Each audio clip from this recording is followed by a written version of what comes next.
So, hi, my name is Michael Daitzman. I'm the Director of Engineering and Product at Mass Open Cloud Alliance. I get to do something really fun today, but also a little bit scary. I get to thank a lot of the people who are working as a team to make all of this stuff happen.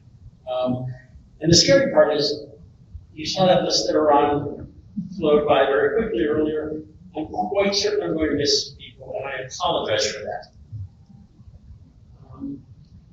Ron and Peter spoke about how we got here. And we heard from some people doing fundamental research that's leading to new products and software being pushed upstream. We also just heard about a group of really cool products and projects that are going on the NERC. And they're really cool things. Wayne and Scott spoke this morning about the complexity of fitting cloud offerings into existing business systems. And that's something that is really kind of non-obvious. The HPC systems, the research IT groups, have these existing systems that they use to bring people on board.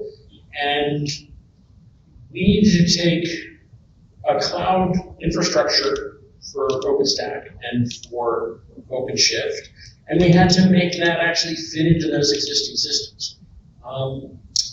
And I want to just talk a little bit about that, but I wanted to quickly show you these slides just to refresh your memory about what some of those things were.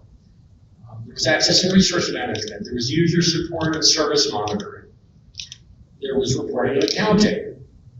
There's the storage, which is a huge separate project. It's a giant multi-petabyte data lake that we rely on. One of the things that we've worked on incredibly hard since we all were last together in 2020 was, how do we create one team? How do we take these different organizations and these different groups within organizations and work together as a team? And maybe even more importantly, how do we create ways of working that allow us to have overlapping meetings for the things that we're working on together, but also make sure that the groups that are doing other things separate from that, because let's face it, this is a busy group of software developers and the like. How do we make sure that we're doing coordinated planning? What's the best way to use Slack when you're going between different organizations? These are the sorts of things that seem like they should be really simple. But I'm seeing some heads nodding in the office, nodding on the floor going, yeah, that's not simple. So I really just wanted to call that out. We owe a debt of gratitude to a really long list of people, and I know I'm not going to get to all of them here, but I wanted to take a couple of minutes and talk a little bit about them. So there's a group at Northeastern working on FPGAs. There's a group within the BU Research IT organization. There's a group of people at UMass. There's a group of people that are part of the core team of the MOC Alliance. There's a group at Harvard University FASRC. There's a group of folks working with us from Red Hat, from the CTO's office, as well as from other groups within Red Hat. And there's the MGH-PCC, which, frankly, without it, none of this would really be able to fly the way it does. And so I'm going to attempt to go back to 2020 for a second. I decided I wouldn't show that old slide that had a lot of these same folks. I had less white hair then. Back in 2020, the cloud offerings we showed, we had a version of this slide. At that point, we were running a Kaizen OpenStack. We were running OpenShift clusters. We were beginning to be able to run some Power9 OpenShift clusters. We had some bare metal servers. We had some OpenCloud testbed. We had a bunch of Ceph storage. We had some Ceph storage research. All of that was being run by essentially 4 or 5 software developers. So I want to quickly introduce, or in some cases reintroduce some of those folks. Nancy, who some of you met earlier, or all of you met earlier today, is our new managing director. And this time next year when we're meeting and we're talking about the fact that the services being offered have become self-sufficient, it's going to be in no small part due to her efforts to sort of corral a bunch of really hard problems that seem obvious, but in the world of academia are really complex, into a thing that we're going to be able to charge folks for. Another person I want to call out, who you've seen very calmly walking around today, is Tara Moran. Her title includes the word coordinator, but that completely overlooks the concept of special projects. This is a special project. Anything that went well today was because of her hard work. And anything that didn't go well, that was probably me. So, Ken Rudolph is the gentleman you see running around taking pictures. He's a very talented graphic designer. He helps ensure that the messages that we intend to convey are actually what we do convey. And I should note that this page would never have made it past Ken. You didn't get to see this before. He's also been helping to organize this workshop. Sophia Monkman is the director of corporate relations and has been instrumental in coordinating our relationship with our corporate partners, but also our relationships with our university partners. There are some groups I'm going to mention very briefly, but not in detail. There are some really brilliant folks in the BU Office of General Counsel who basically take these crazy visions that all of us come up with and figure out how to put in place agreements that allow us to actually make those crazy visions reality.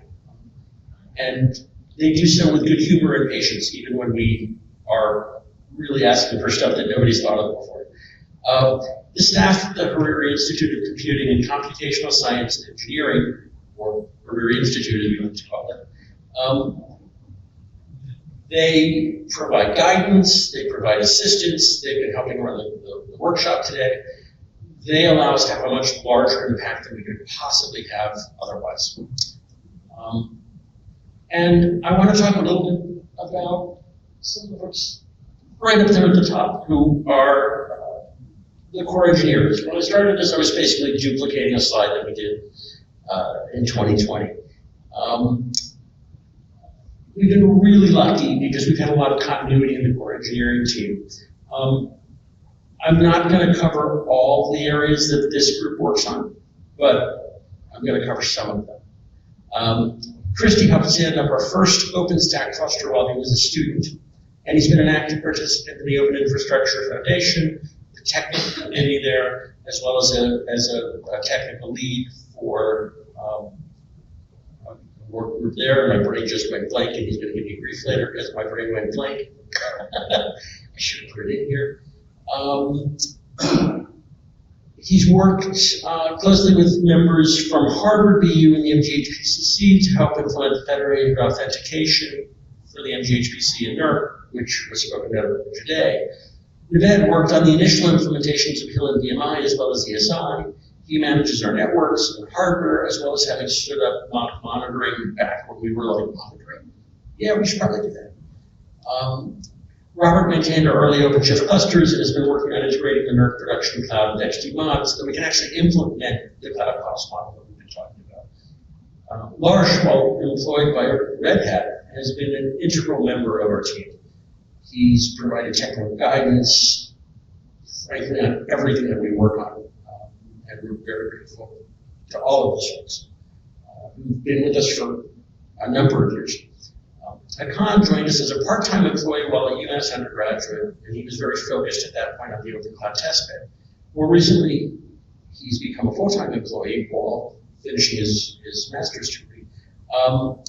And he's been working on, among other things, a proposal defining how a central ESI network would actually work. And in his spare time, he's been coordinating the intake of the over 1,800 servers that were donated by Wayfair. Kim joined us a bit over a year ago as a technical project manager. He's helped ensure coordination across the different organizations working on the NOC Alliance projects. He's researched, proposed, and implemented improvements to our development process, and generally kept us moving in the right in the right direction with both grace and good humor.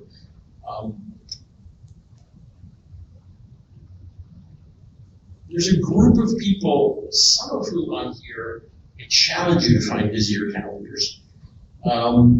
Meet every week pretty much, or every other week in some cases.